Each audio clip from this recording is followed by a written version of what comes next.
Hey, thanks for listening to Everyday Greatness. It's a nice little show brought to you by our major sponsor, ARA Group, an employee-owned company that provides essential services for your facility and infrastructure and is one of Australia's biggest supporters of community projects.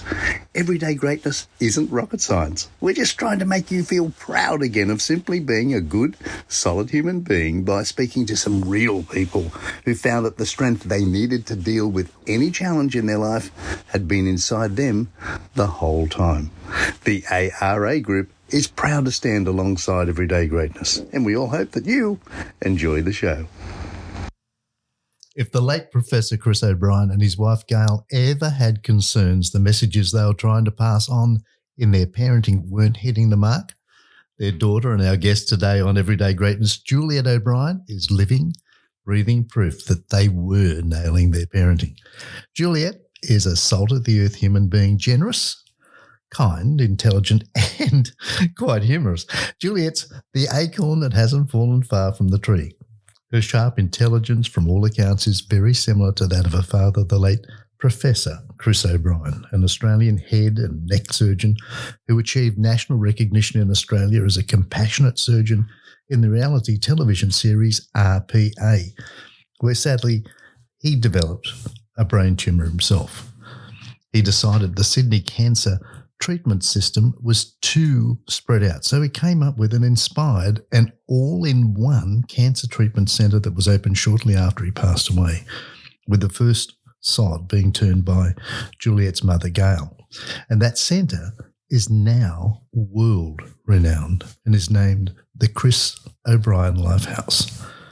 From her mother, Gail, Juliette's inherited an old-school humility, that accumulation of small goodness that feels like a waste of time to most people, where simply not saying a bad word about anybody is something to be proud of. When Juliette speaks about her parents, her father's wisdom and her mother's humility, both ring loudly.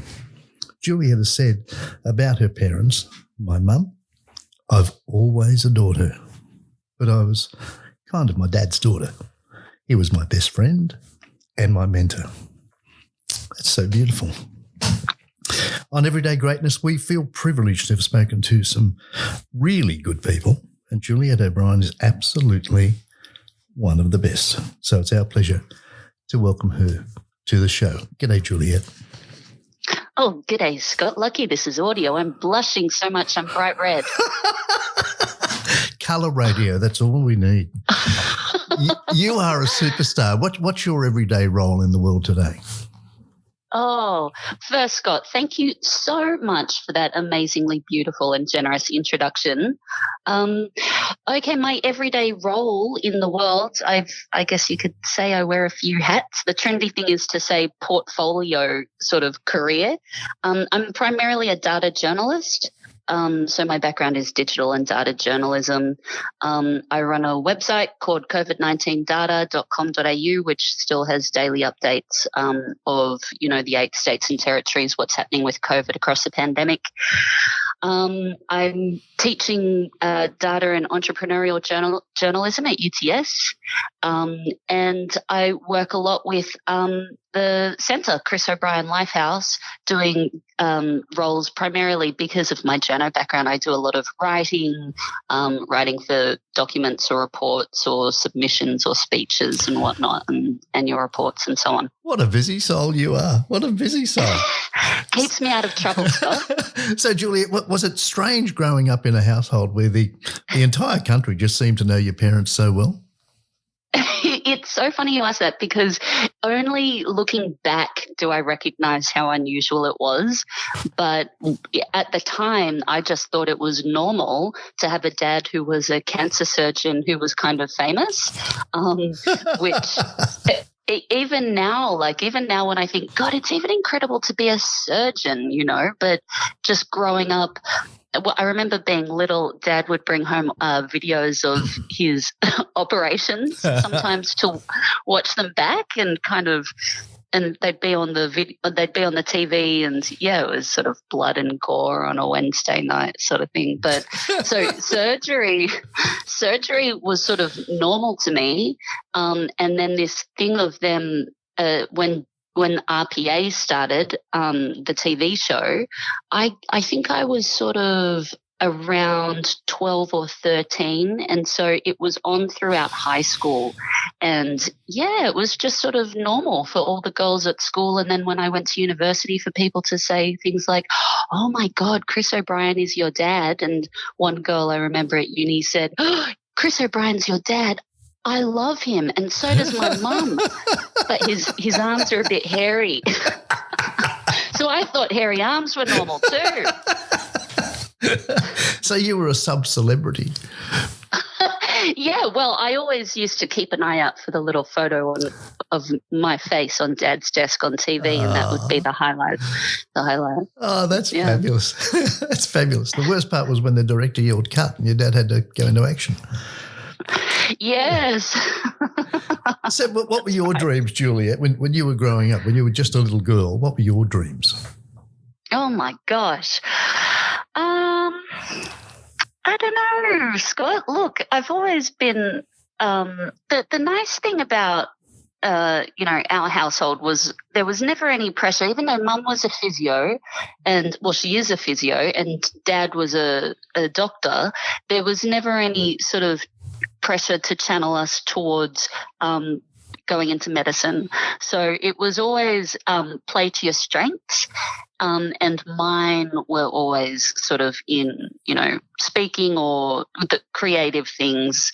And so I suppose throughout primary school I got to do some fun like tournaments and things that are sort of problem solving and thought provoking, but also performance.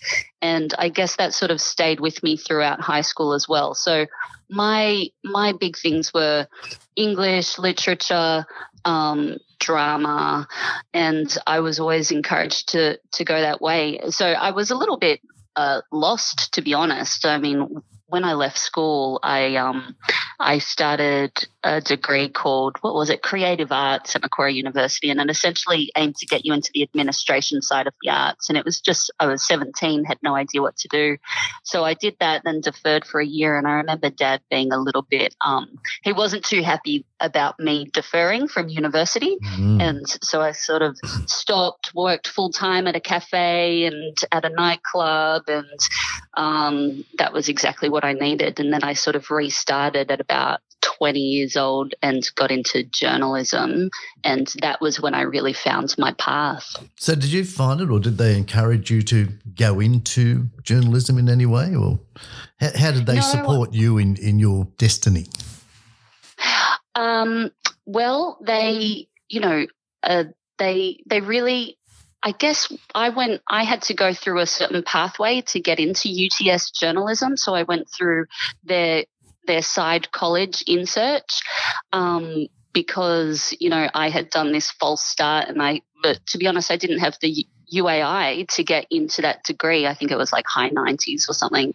So what happened was I found this course, and I said, I went to Mum and Dad and I said, this is what I'd like to do. And they said, yeah, do it. So, that was a 14-month course, and then that matriculated into UTS. So, look, they just always supported me. I mean, Dad was he never really demanded excellence. He just wanted us all to do our best. And it's really only looking back, the privilege of growing up with parents like that, you kind of don't fully appreciate it at the time. But I know that now I carry so many of the lessons with me that I learned just from being their daughter. So, work ethic is definitely one of them. But, there are sort of practical, and then there are more profound sorts of qualities and characteristics that I actually actively think about, and that I recognize that Dad displayed and that I kind of learned by osmosis, and so I try to apply them. So like a practical example is time management, which isn't very sexy, but I remember people people kind of assumed, I learned this after Dad died, people assumed that a busy famous surgeon must not have been home very much, when the opposite was true. He was always home, well, not always, but he was home by dinner time, about 7:30 most nights, and he limited the number of conferences that he would say yes to. So he would only travel 3 times a year or something. So that was about his prioritizing family. And in terms of time management, I remember he'd do things like he'd say, I'm just going to go inside and do X for 45 minutes. I'm going to do this for 1 hour. And, at the time that was just Dad, but now I recognize it's like this thing of time boxing, and that's the only way that you can get a lot of things done is just by quarantining and compartmentalizing a time like that. So, that is one example of how just being around Dad, I learned that sort of thing, and I try to apply that in my life. But then there are other things as well where he, when he was dying, he wrote a beautiful letter to my brothers and me, prompting us to think about the values that we sort of prioritize in our life and how we are actively living to realize those values. And he said, and here are a few for values that you might want to consider, and they're things like tolerance and fairness. So, yeah. Wow. So he's not well, but his focus was on the family. Oh, my gosh, absolutely. Yeah. His focus was totally on us. Another funny little example was, he knew he wasn't going to survive, and he said, a life skill that you all have to have is how to know how to drive a manual car. So in between his operations, he was determined to teach us all how to drive manual. Seriously? Oh, yeah. That's brilliant. That is brilliant. Oh, good on him. I'm grateful for it. Yeah. I have a manual car now. I paid $2,000 less for it. So work ethic, that's the thing that you really got out of it. That's lovely. Now, you also, I've heard that your dad had a terrific sense of humour. So do you remember any of his best jokes? Oh, Scott, thank you for asking. I'm always ready for a good joke if you've got one. Oh, you bet. Well, look, I'll tell one that if anyone a lot of people will have heard this if you kind of knew Dad, but one funny thing was he actually said this joke at his literary lunch. And at the time I was like, oh my God, I can't believe he's telling that joke, but it just brought the house down. So here it is. As always, it's not a joke, Scott, it's a true story. Yeah. And do you know those dogs? We actually had one, a mini schnauzer. Yeah. And they have, they've got the bushy eyebrows, bushy like beard and a little mustache and everything. So my auntie actually, she had a dog that was a mini schnauzer. Actually, Barnaby's heard this joke. I told this at one of his stand-up nights. So she had she had a dog that it was a mini schnauzer, and the dog wasn't that old, 6 or 7 years, and was starting to lose his hearing. And so she took him to the vet, and the vet had a look and said, look, there's nothing wrong with the ears themselves, but some of this fur is becoming matted just on the inside, and it's affecting his hearing. So I recommend the cheapest and most effective option is just to go to the pharmacy and pick up some hair removal cream like Nair or something and just dab it on the insides of his ears. So my auntie went off to the pharmacist, got a tube of Nair, took it up to the counter, and the pharmacist said to her, oh, look, if you're going to use this on your legs, make sure that you don't lie in the sun for about a week because it'll become sensitive. And my auntie said, oh, I'm not using it on my legs. And the pharmacist said, oh, okay, well, if you're going to use it under your arms, don't use deodorant for 24 hours. It'll really sting. My auntie said, I'm not using it under my arms. And the pharmacist said, well, would you mind telling me where you plan to put it? And my auntie said, well, if you must know, I'm going to put it on my schnauzer. And the pharmacist said, well, I wouldn't ride a bike for a week.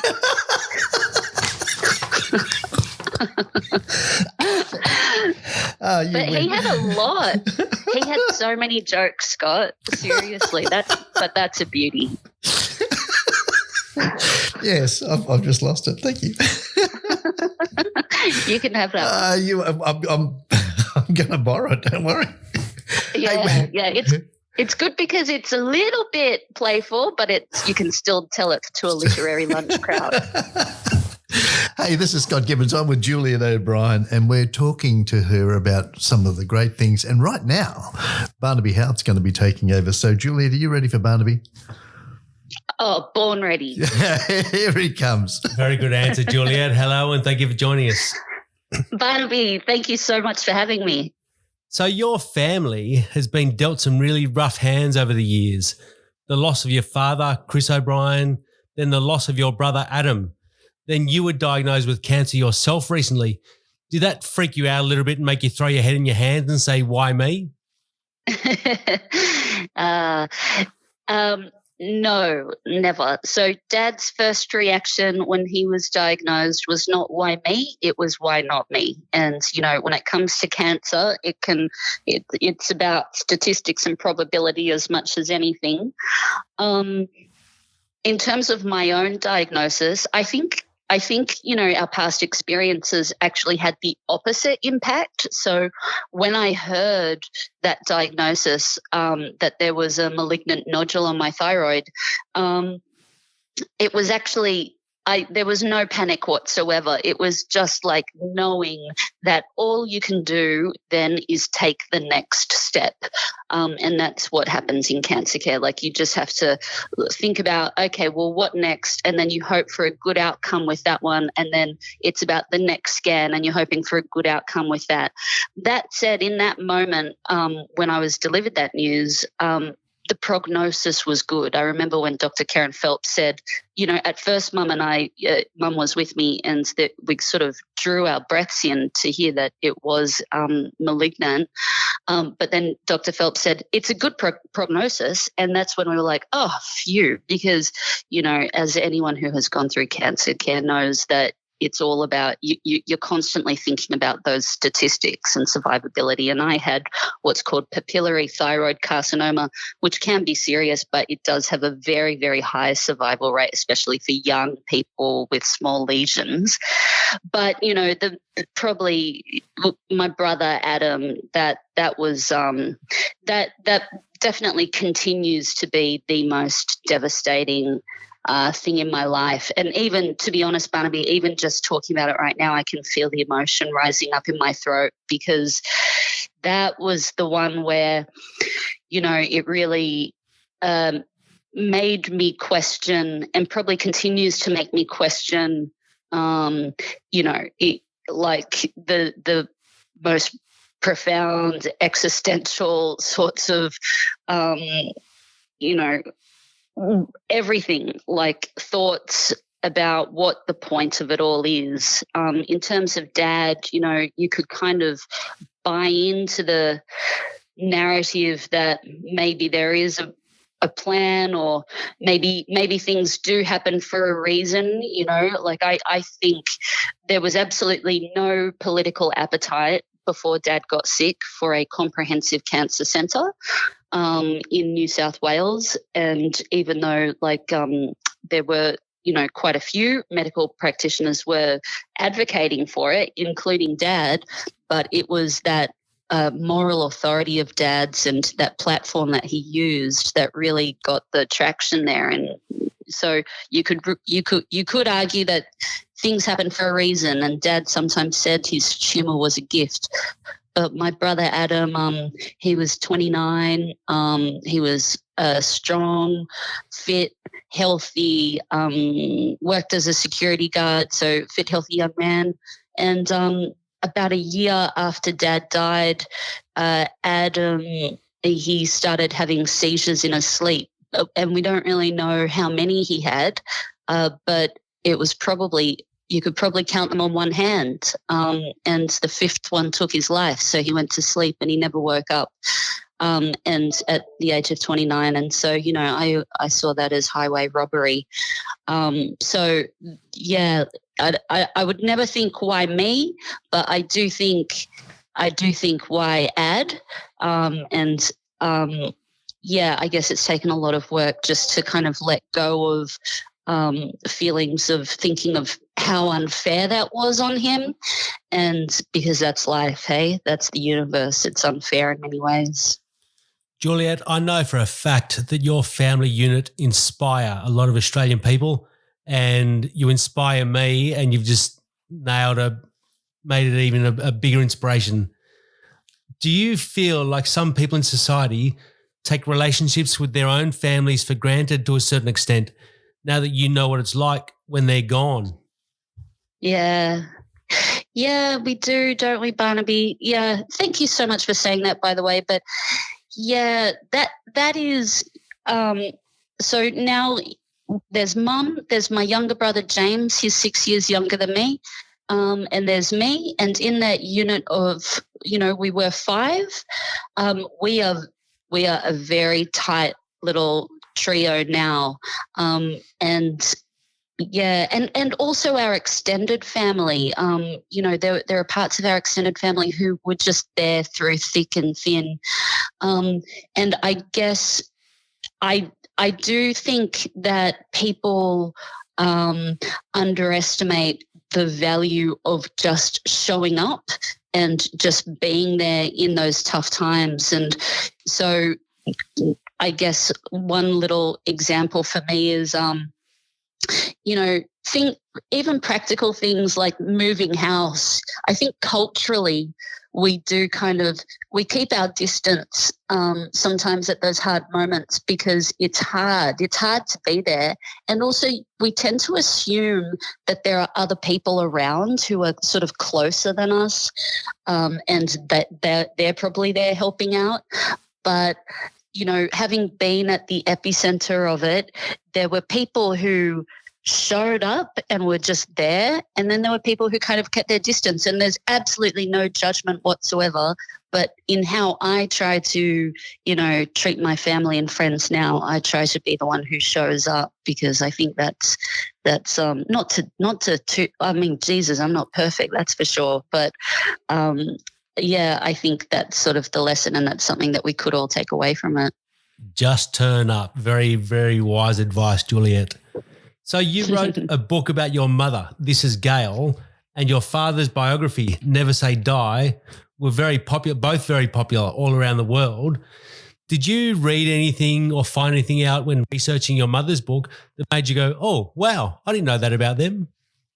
Oh, yeah, I suppose so. Writing that book was an incredible experience. It was much more interesting than I thought it was going to be. I had kind of taken a pretty pragmatic view of how it would go. So I pitched it to HarperCollins, and I had finished studying law, and I knew that it had to be 80,000 words. So I was like, and in law, I would always write my essays the night before. So I was like, that's okay. It's like 16 5,000-word essays. And I used to write a 5,000-word essay in a night. So how hard can it be? But it ended up being this incredible process of interviewing Mum.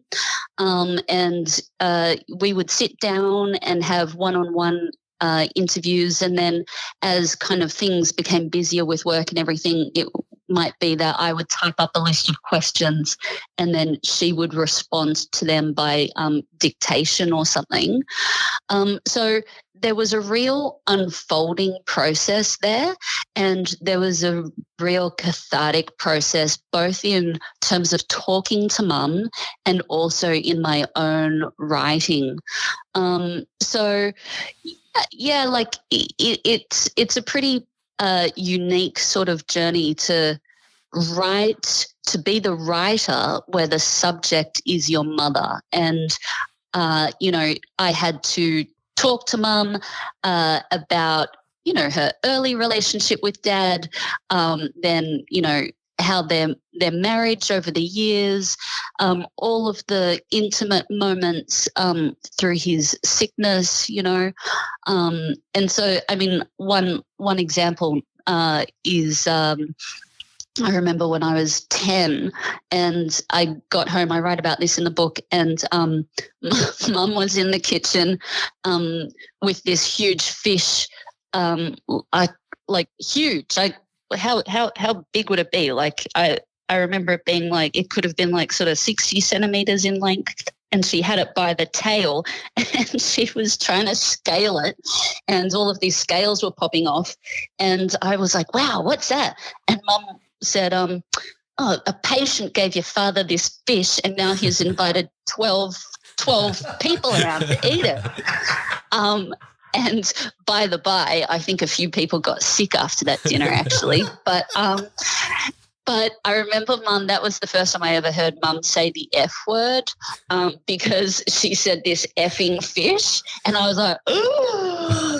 But it was a bit like that. It was where Dad was pretty dynamic and full throttle all of the time. And he would, he'd want them to host like colleagues and whatnot for dinner, and Mum would kind of sort it all out, and she was an amazing cook and hostess and everything. But talking about I'm in my late 30s now, and talking about that from a relationship point of view, between a man and a woman is kind of different from how I saw it at the time, which was through the eyes of a child who just adored her dad. But yeah, I think it was a little bit trying sometimes for my mother. Let's just put it that way. You've got some cracking stories, Juliet. They're very entertaining. You've led a very full life. I'm going to hand you back to Scott Gibbons, the grand fromage of this operation. So thank you so much for talking, Juliet, and I'll pass you back on to Scott. Thank you so much, Barnaby. It's an honour. I might be the grand fromage, but he's the big cheese.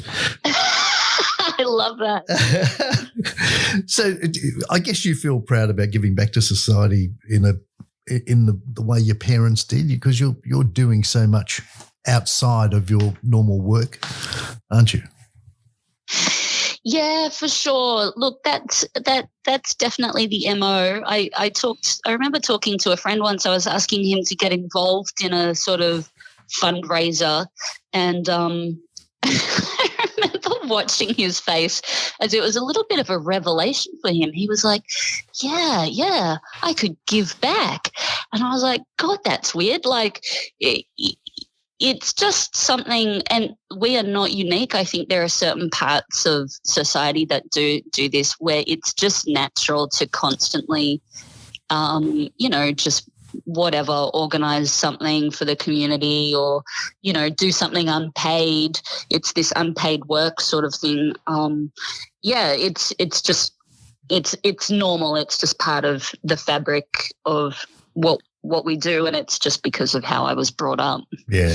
As part of doing what you're doing, you've also created a website about COVID. What's that website called? Sure. It's covid19data.com.au. COVID19data.com.au, yeah. And exactly. What's the reasoning behind that website? Well, that came about because I was working at the Herald at the time. I was doing sort of casual shifts in different digital roles, and it was early March 2020, and I was working as the desk editor on the digital desk, which means you take copy from journalists and you're just producing them. You sub-edit, produce it, get it up online. But you're also looking for different sorts of assets to bring the story to life. So it might be images, and I wanted a chart. And at that time we had 40 cases of COVID across the country that had been announced, but there was no way to visualize that. And there was also the data itself was not being tracked. So I pulled it together primarily for the Herald, but it was a very manual way of tracking every single case individually. So the Herald couldn't really support it because it was just too manual, and I was only a casual. So then I did it independently, and that's when the Australian public stepped in to support it. And that's why I'm still doing it. Wow. Still doing it 2.5 years later, because the website, so that was the first COVID tracker in Australia. There are others now, and there are better ones for sure. But the public said, it basically went viral. 250,000 people visited it in the first week. And then they donated to support the website. So, I think Australians really, in many ways, our governments have been a little bit slow during some parts of the pandemic, and it's the public who have said, we're concerned and we want this to happen. And supporting my website was one example of that, where they wanted the data, the raw data. So that's a real positive that you brought out. So there was only 40 cases, and you saw the vision of creating something from there, and then the public got involved, and then that's a pretty positive thing, isn't it? Where the public support you rather than everybody else putting their hand out. The public is saying, we want this information and we're prepared to support it. That says a heck of a lot about you.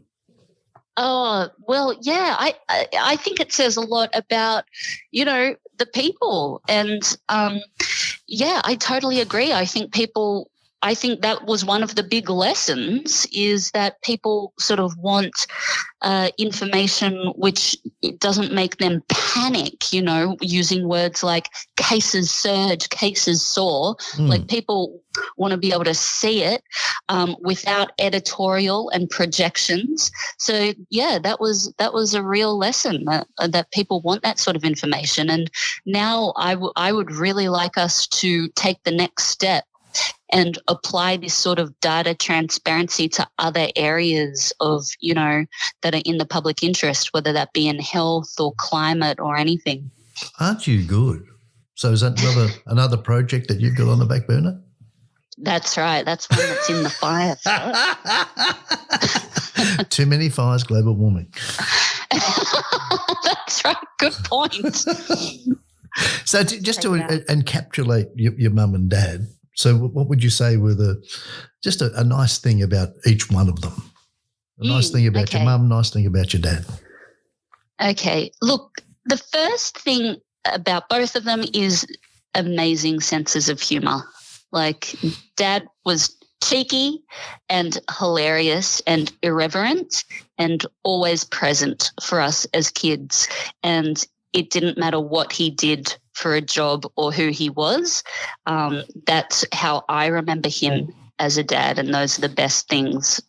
And with Mum has just been so I've seen her do it to me, and she did it for Dad too, where she does not ask for any credit or congratulations for herself. Everything that she still does is dedicated to Dad, even, in death, where she works to uphold his legacy and his name.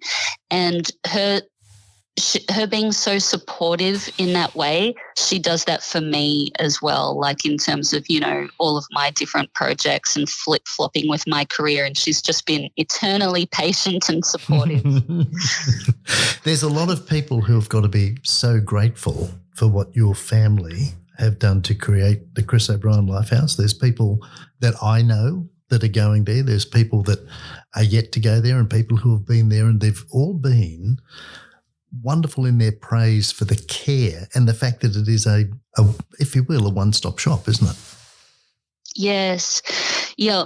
I think that's right. Like, and it's also this idea of patient-centered care, compassionate care, holistic care, and in terms of cancer, the comprehensive aspect where you've got it all in the one facility, and also that there is research that is in there and driving it, so that if you do have a desperate sort of prognosis, you do have access to, the most cutting edge sorts of treatments. Now, that's not to say that I know a lot of patients who do have to fight hard and be their own advocates, even in the Chris O'Brien Lifehouse, because that is sort of what it comes down to a lot, where you've got to push to get the best outcomes for yourself and your family. But yeah, I mean, now that we're in this period where this is becoming normalized,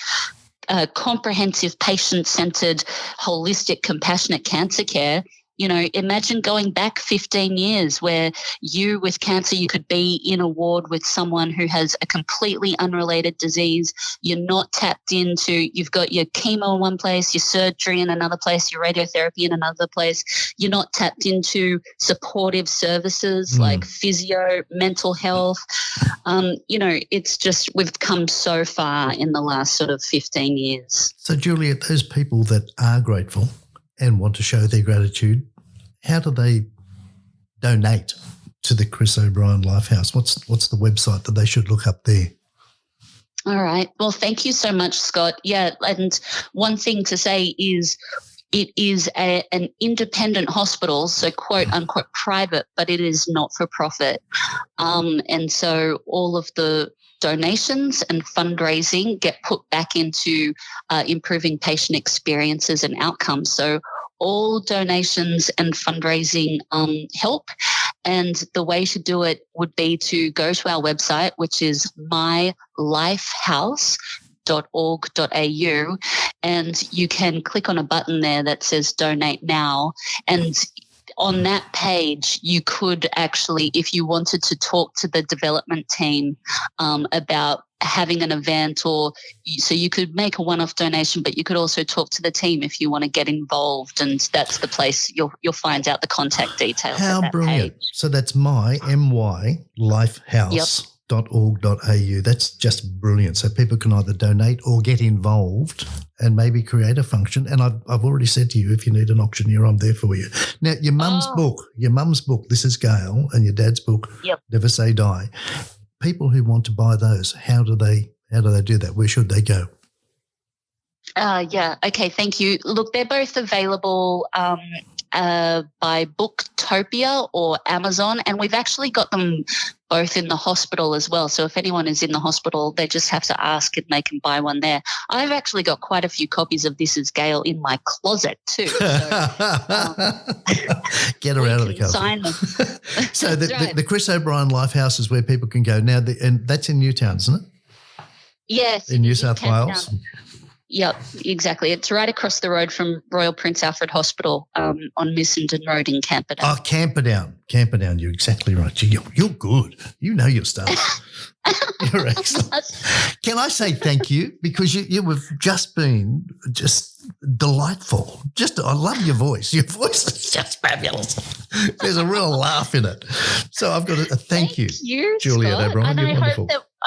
I hope that we can hang out at a function sometime when you're auctioneer, and I'll ready. be woohooing. I'm ready. I'm ready. So let me just say thank you to you and for joining and sharing and for your incredible family.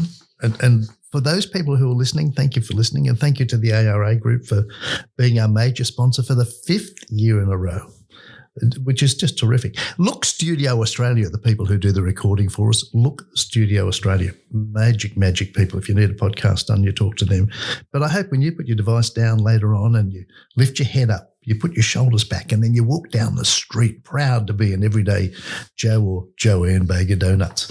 And that's officially a wrap for Season 5. We hope you've enjoyed listening to the pearls of wisdom of our guests and what they've imparted for you over the last 12 weeks. And we hope that they've helped you appreciate the people around you and made you realise just how important they are and will continue to be in your life. Your family is just so vital. And if you're just an everyday Harry or Harriet Saker Rolls, then we hope we've helped you realise that greatness is inside you. You just got to know where to look. And to find out more about the show, just go to our website, which is everydaygreatness.com.au. That's everydaygreatness.com.au. You can follow us on Facebook or Instagram or YouTube or LinkedIn. Thanks again for listening today, joining in on Season 5, and we're already looking forward to bringing you Season 6. And if you're a new listener, just go to everydaygreatness.com.au. Share us around, listen in, and you can go back to seasons 1, 2, 3, and 4. Hey, I'm Scott Gibbons, and with Barnaby Howe, we'd love to welcome you back for next season. And thank you, Juliet. Thank you so much, Scott. She's fabulous. You were just a yes. I am stoked. That was so fun. Thank you so much to both of you. You're welcome. It's a pleasure having you on. It was a really bubbly, just a fun, as you said, just a fun conversation. Yeah. It's really cool. Barnaby steers the ship. I'm just in. I just puffed the sails a bit. What a team. No, thank you so much for the beautiful conversation and the questions and everything. I'm going to binge. I'm going to binge on Everyday Greatness now. I'm going to listen to all of it. Binge on season 1. I interviewed your mother. At Chris O'Brien Lifehouse. Did you like how I said Chris O'Brien Lifehouse, not just Lifehouse then? Thank you so much, Claire. Thank you. Thank you. We learn quick. We're only males, but we learn. You do. Oh, no, thanks for that. I remember that. I didn't realise you're up to season 5, though. God yeah, blame. we're rolling. Neither did I. I just read that. That's my first day with Barnaby. Just do what you're told. Do what I'm told, yeah. He's a good boy. Yeah.